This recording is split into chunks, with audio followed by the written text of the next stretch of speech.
بسم الله الرحمن الرحيم. الحمد لله وكفى وسلام على عباده الذين اصطفى.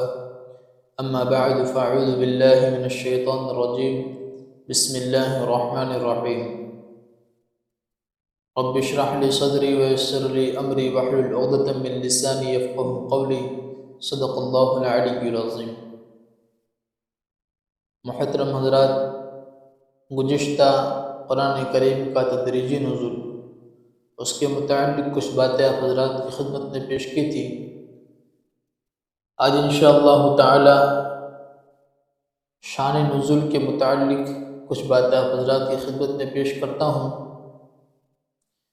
شان نزول کسے کہتے ہیں؟ شان نزول کا معنی کیا ہوتا ہے؟ شان نزول کے معنی ہوتا ہے بیک گراؤنڈ۔ کسی آیت کو کسی واقعے کے تحت نازل کیا گیا ہو، اسے کہتے ہیں شان نزول۔ اس لیے کہ قرآن کریم کی آیتیں دو قسم کی ہیں۔ ایک تو وہ آیتیں ہیں جو اللہ تبارک و تعالیٰ نے بذات خود نازل فرمائی ہے۔ ویسے تو پورا قرآن کریم اللہ تبارک و تعالیٰ کی جانب سے ہے، اس پر ہمارا ایمان ہے کہ قرآن اللہ کا کلام ہے، لیکن کچھ آیت اللہ تبارک و تعالیٰ نے بذات خود اپنی جانب سے نازل فرمائی۔ وہ آیتیں کسی خاص واقعے یا کسی سوال کے جواب میں نازل نہیں کی گئی۔ دوسری آیات ایسی ہیں جن کا نزول کسی خاص واقعے کی وجہ سے یا کسی کے سوال کے جواب میں ہوا ہو۔ کسی آیت کو قرآن کریم کی کسی واقعے کے تحت نازل کی گئی یا کسی سوال کے جواب میں نازل کی گئی، جسے ان آیتوں کا پس منظر کہنا چاہیے۔ یہ پس منظر، یہ بیک گراؤنڈ مفسرین کی اصطلاح میں سبب نزول یا شان نزول کہلاتا ہے۔ کسی آیت کا بیک گراؤنڈ مفسرین کی اصطلاح میں سبب نزول یا شان نزول کہلاتا ہے۔ مثلا سورہ بقرہ کی آیت نمبر 221 ہے،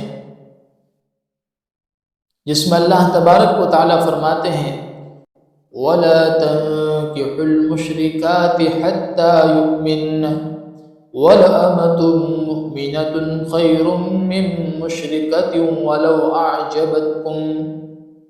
اس کا ترجمہ یہ ہے، اور مشرک عورتوں سے اس وقت تک نکاح نہ کرو جب تک وہ ایمان نہ لے آئے۔ یقیناً ایک مومن باندی کسی بھی مشرک عورت سے بہتر ہے، چاہے وہ مشرک عورت تمہیں پسند آ رہی ہو۔ یہاں پر یہ جو آیت کریمہ ہے، یہ ایک خاص واقعے میں نازل ہوئی تھی۔ واقعہ کیا ہے؟ زمانہ جاہلیت میں حضرت مرثد بن ابی مرثد غنوی رضی اللہ تعالی عنہ کے ایک مشرکہ عورت سے تعلقات تھے۔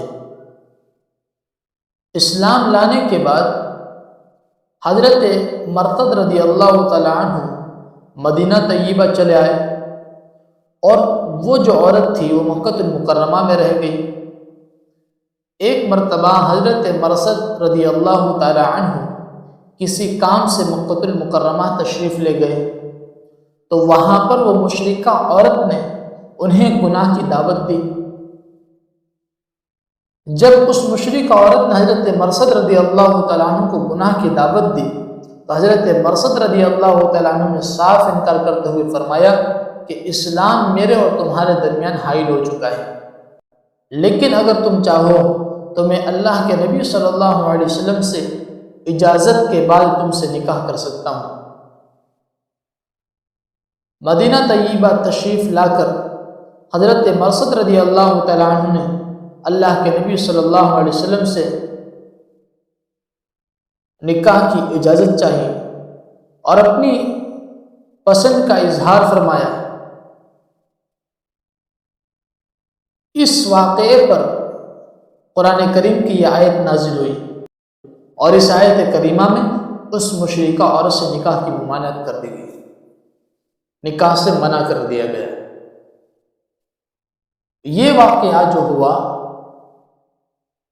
قرآن کریم کی اس آیت کا شان نزول، سبب نزول، بیک گراؤنڈ ہے۔ قرآن کریم کی تفسیر میں شان نزول، سبب نزول، کسی آیت کا بیک گراؤنڈ نہایت اہمیت کا حامل ہے۔ بہت سی آیتوں کا مفہوم اس وقت تک صحیح طور پر سمجھ میں نہیں آ سکتا جب تک ان کا شان نزول، ان کا بیک گراؤنڈ معلوم نہ ہو۔ یہ کچھ باتیں تھیں شان نزول کے متعلق جو آپ حضرات کی خدمت میں پیش کی۔ اللہ تبارک و تعالیٰ سے دعا کرتا ہوں کہ اللہ تبارک و تعالیٰ ان باتوں کو صحیح طور پر سمجھنے کی توفیق عطا فرمائے، اور جو اپنا وقت نکال کر ان باتوں کو سنتے ہیں، سمجھنے کی کوشش کرتے ہیں، اللہ تبارک و تعالیٰ ان دنیا اور آخرت کی بھلائیوں سے نوازے، اور جہاں کہیں مسلمان پریشان ہیں اللہ تبارک و تعالیٰ ان کی پریشانیوں کو دور فرمائے، جہاں کہیں مسلمان مظلوم ہیں اللہ تبارک و تعالیٰ اپنے غیبی مدد شامل حال فرما کر انہیں ظلم سے نجات دلائیں، اور جو بیمار ہیں اللہ تبارک و تعالیٰ انہیں شفائے کاملہ عاجلہ دائمہ مستعمرہ ظاہرہ باطنہ سے نوازیں، اور اللہ تبارک و تعالیٰ ہمارے والدین اور اساتذہ کی عمروں میں، ان کی صحت و قوت میں اور عافیت میں، ان کی نیکیوں میں، ان کے کارہائے خیر میں، ان کی علمی دینی ملی خدمات میں خوب برکت عطا فرمائے، ان کے سائے کو ہم پر عافیت کے ساتھ قائم و دائم فرما کر ان کی قدردانی کی ہمیں توفیق عطا فرمائے۔ آمین یا رب العالمین، وآخر دعوانا ان الحمد للہ رب العالمین۔